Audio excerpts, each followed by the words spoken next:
Waalaikumsalam, Bu Ervina. Bagaimana kabarnya hari ini, Bu? Alhamdulillah baik, Bu. Bagaimana kabarnya Bu Ervina dan keluarga? Alhamdulillah baik sekali. Hari ini kita akan melakukan coaching. Iya. Sebagai awal, saya akan menanyakan beberapa pertanyaan ke Bu Penny. Namun sebelumnya kita akan mendiskusikan tentang rubrik penilaian tugas ini, Bu. Iya. Nah, pada coaching hari ini, coach dan coachee akan saya amati dan akan saya nilai sesuai dengan rubrik penilaian. Apakah sudah sesuai dengan alur tirta? Apakah ibu sudah memberikan pertanyaan berbobot pada coachee? Dan bagaimana coachee merespon atau menanggapi pertanyaan dari coach? Dan jangan lupa disesuaikan dengan prinsip coaching, diantaranya itu kemitraan, proses kreatif, dan memaksimalkan potensi. Pertanyaan pertama yang akan saya ajukan ke Bu Penny itu adalah kompetensi apa yang akan dikembangkan pada coaching hari ini? Baik, Bu. Kompetensi yang akan saya kembangkan pada coaching hari ini adalah presence atau kehadiran penuh, kemudian saya bisa mendengarkan aktif dan memberikan pertanyaan berbobot kepada coachee, begitu, Bu. Oh ya, Bu. Nah, untuk pertanyaan kedua, kompetensi mana yang akan dikembangkan secara spesifik yang ingin diobservasi, Bu? Kompetensi yang akan saya kembangkan secara spesifik yang ingin diobservasi yaitu mendengarkan aktif dan memberikan pertanyaan yang berbobot, seperti itu, Bu. Oh, baik. Pertanyaan terakhir ini, Bu, indikator yang bagaimana yang diinginkan Bu Penny dalam proses coaching hari ini? Nah, saya ingin coachee saya menemukan solusi dari permasalahannya serta menemukan langkah-langkah dalam mengatasi permasalahannya, Bu, seperti itu. Nah, baik Ibu, terima kasih untuk jawaban-jawaban yang telah diberikan. Silakan Ibu melaksanakan coaching dengan coachee dengan sebaik-baiknya, dan setelah proses coaching kita akan mengobrol kembali ya, Bu. Iya. Bu, baik ya, Bu. Terima kasih atas waktunya, Bu Ervina. Terima kasih, Bu. Bu Penny, saya boleh minta waktunya sebentar nggak? Boleh, Bu. Ada apa ya? Jadi saya mau cerita tentang apa keresahan yang saya alami akhir-akhir ini, Bu. Coba Ibu ceritakan lebih luas lagi tentang apa yang Ibu rasakan akhir-akhir ini, Bu. Jadi gini, Bu, saya itu akhir-akhir ini merasa murid-murid di kelas yang saya ajar itu kurang antusias. Terus juga saat menerima pembelajaran dari saya itu jumlah murid-murid saya yang mengerjakan tugas hanya 50%, Bu, dari tiap kelas itu. Oh, begitu. Terus apa yang Ibu harapkan dari obrolan kita hari ini, Bu? Saya sih berharap mendapat solusi ya, Bu, atas permasalahan dan keresahan yang saya alami tentang antusiasme anak-anak saat saya mengajar gitu, Bu. Menurut Bu Retno, hal apa saja yang dapat membuat muridnya Bu Retno itu kurang antusias ya, Bu, dalam pembelajaran bersama Ibu di kelas? Kalau saya ingat kembali ya, Bu, hal yang membuat anak-anak saya itu kurang antusias itu yang pertama karena pembelajaran saya sedikit monoton, terus membosankan, terus saya sendiri juga terlalu dominan saat berbicara, bercerita di depan murid saya. Terus yang kedua, saya tidak memberikan kesempatan anak untuk memberikan pendapat dan aktif berbicara di pembelajaran saya. Oh, jadi seperti itu yang Ibu lakukan. Nah, sekarang kalau begitu kira-kira apa yang dapat membuat murid-muridnya Bu Retno itu jadi antusias ya, Bu, dalam pembelajaran? Kalau menurut Ibu tuh, Ibu harus melakukan apa agar muridnya antusias dalam pembelajaran, Bu? Menurut saya ya, pembelajaran mungkin harusnya dibuat seasik mungkin, nggak monoton dan nggak membosankan, Bu. Wah, saya sangat sependapat dengan yang Ibu Retno sampaikan.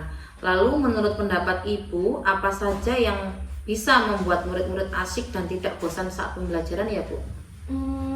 Agar tidak bosan mungkin Pembelajaran saya buat menjadi berpusat pada murid, lalu anak-anak diminta aktif dalam pembelajaran, terus ada juga ice breaking atau mungkin ada games supaya pembelajaran itu jadi lebih menarik, Bu.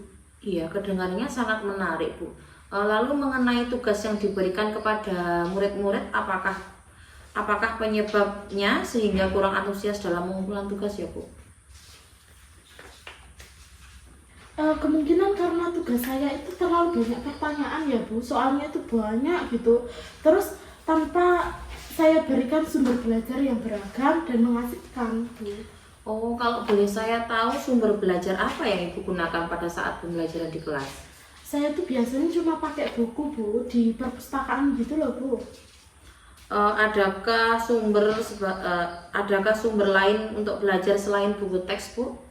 Saya rasa banyak ya, Bu. Misalnya pakai YouTube, lalu artikel di blog mungkin ya, terus tulisan ilmiah di internet, atau bisa juga pakai yang sedang tren, Bu. Misalnya TikTok atau Instagram mungkin ya.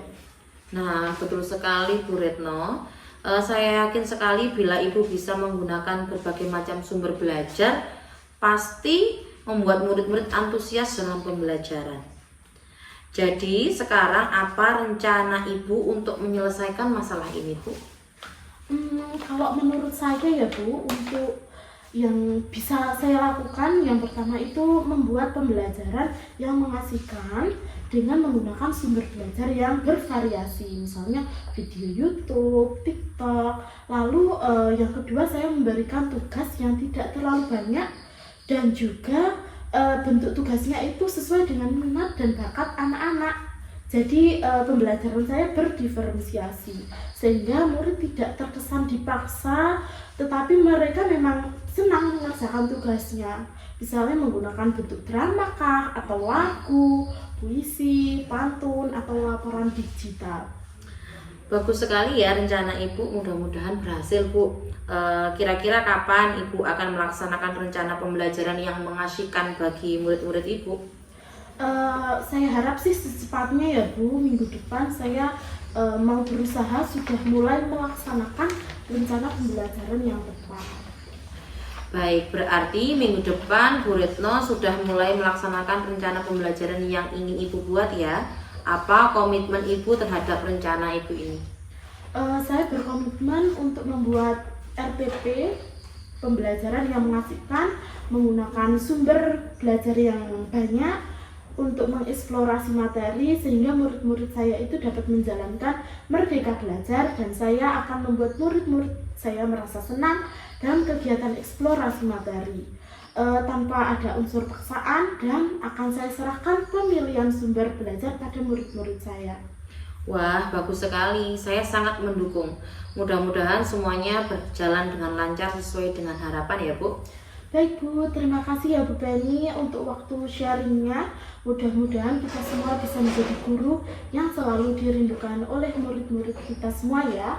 Baik, amin. Terima kasih Bu Retno, tetap semangat belajar ya. Semangat. Semangat.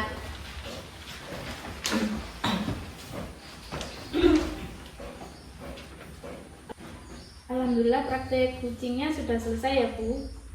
Iya Bu, sampun sudah selesai ini Bu. Bagaimana, Bu? Sudah berjalan dengan baik dan lancar?